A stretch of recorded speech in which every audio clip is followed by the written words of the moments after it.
2024 தான் ஒரு கட்சியோட விஷயங்கள அனௌன்ஸ் பண்ணார் ஆக்சுவலா. இப்போ 2004 24 பண்ணும்போது 2 வருஷத்துல வந்து ஒரு சிஎம் ஆயிருக்காரு.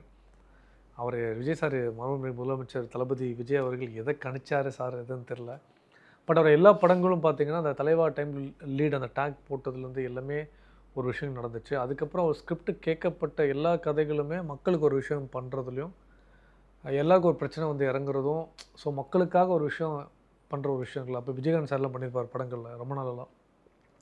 அந்த ஃபாலோ அப் வந்து அவருக்கு நிறைய படங்கள் நடந்தாலும், அதே விஜய் சாருக்கும் அதே ஃபாலோ அப்ல நிறைய வந்துச்சு.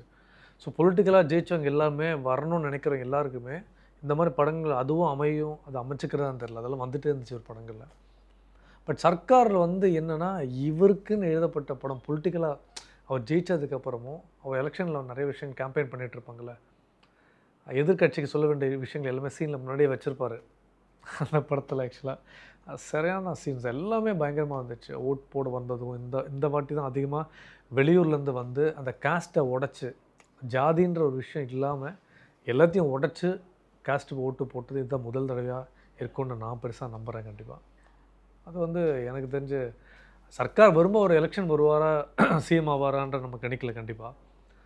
பட் ஆனா அது பிளாஸ்ட்டா இருந்துச்சு அந்த படம். ரொம்ப நல்லா இருந்துச்சு ஆக்சுவலா. வித்தியாசமான படமா இருந்துச்சு ஆக்சுவலா. இப்போ 2024ல ஒரு கண்டஸ்டன்ட்டா வரும்போது, 26ல எவ்வளோ மாசியா அவரு இறங்குவாரு? இதெல்லாம் சாத்தியமா பண்ண முடியுமான்றது தான் ஒரு கேள்விக்குறியா நெறைய பேர் இருந்திருக்கு. பட் இப்போ அனௌன்ஸ் பண்ணும்போது நெறைய பேர் நம்பல. என்ன அவரு வருவாரு, என்ன ஒரு 2 சீட் அடிப்பாரு, இல்ல அவர் நிக்கிற இடத்துல அவர் ஜெயிக்கலாம். இப்போ எல்லா தொகுதியிலும் ஒவ்வொரு பொலிட்டிக்கல் ஆட்களுக்கும் அந்தந்த ஆட்களுக்கு ஆள தெரியும். பட் இதுதான் முதல் முறை டிவிகே கட்சியில ஒவ்வொரு கண்டஸ்டண்ட்டையும் அவன் முகமே தெரியாம, விஜய் சார் முகம் மட்டும் தான் எல்லாமே பார்த்து ஓட்டு பண்ணியிருப்பாங்க. எல்லாருமே ஒரு மாற்றம் தேவைன்னு ஆசைப்பட்டது தானே. ஸோ மாற்றம் வந்திருக்கு. அதுதான் விஷயம். என்னோட ஒரு 10,000 ஃபாலோவர்ஸ் குறைச்சிட்டாங்க. ஏன் குறைச்சாங்க, எதுக்கு குறைச்சாங்கன்னு தெரியல. அது ஆட்டோமேட்டிக்கா டைவர்ட் ஆயி. ஏன்னா அவர் வரும்போதே எதிர்ப்பு நெறைய இருந்திருக்கு. எப்படி இவங்க வரப்போறாங்கன்னு. ஸோ சப்போர்ட் பண்றவங்க எல்லாருமே அடிக்க ஆரம்பிச்சாங்க. பட் நான் Instagram பேஜா போனாலும் பரவாயில்ல எனக்கு. அவர் தான் சப்போர்ட் பண்ண டிசைட் பண்ணி அந்த ஆடியோ லான்ச் சொன்னா வைரல் ஆச்சு. அது உண்மையா ஆயிருக்கு.